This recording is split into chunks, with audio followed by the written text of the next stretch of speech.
नेपालको राजनीतिमा अहिले एउटा नाम निकै चर्चामा छ, तासी लाजोङ।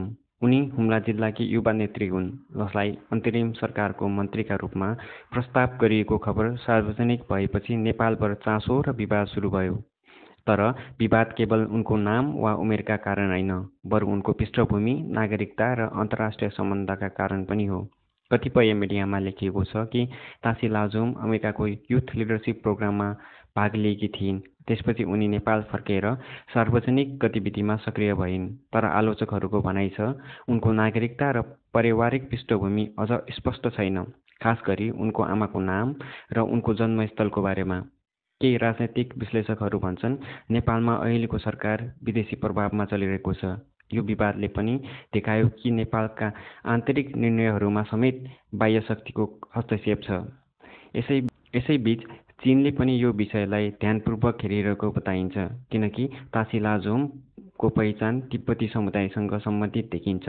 चीनका लागि तिब्बत र दलाइ लामासँग जोडिएको कुनै पनि नाम संवेदनशील विषय हो र यही कारणले फ्री तिब्बत भन्ने सन्देशसँगै उनको नाम जोडिँदा चीन नेपाल सम्बन्धमा सन्देहको बादल छाएको छ।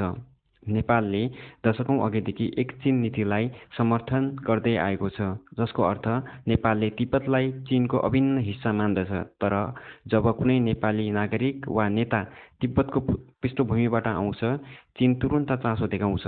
अर्कोतर्फ तासी लाजोङका समर्थकहरू भन्छन् उनी देशका लागि समर्पित युवती हुन्। विदेशी प्रोग्राममा सहभागी हुनु स्वाभाविक कुरा हो, त्यसले उनलाई विदेशी एजेन्ट बनाउन सक्दैन।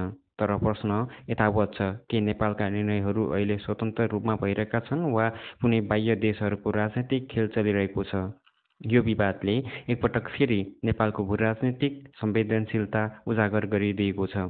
भारत, चीन र पश्चिमा मुलुक बीचमा फँसेको नेपालको सन्तुलन धेरैजसो सङ्कटमा पर्छ र तासी लाजोङको नाम अहिले यसकै प्रतीक बनेको छ।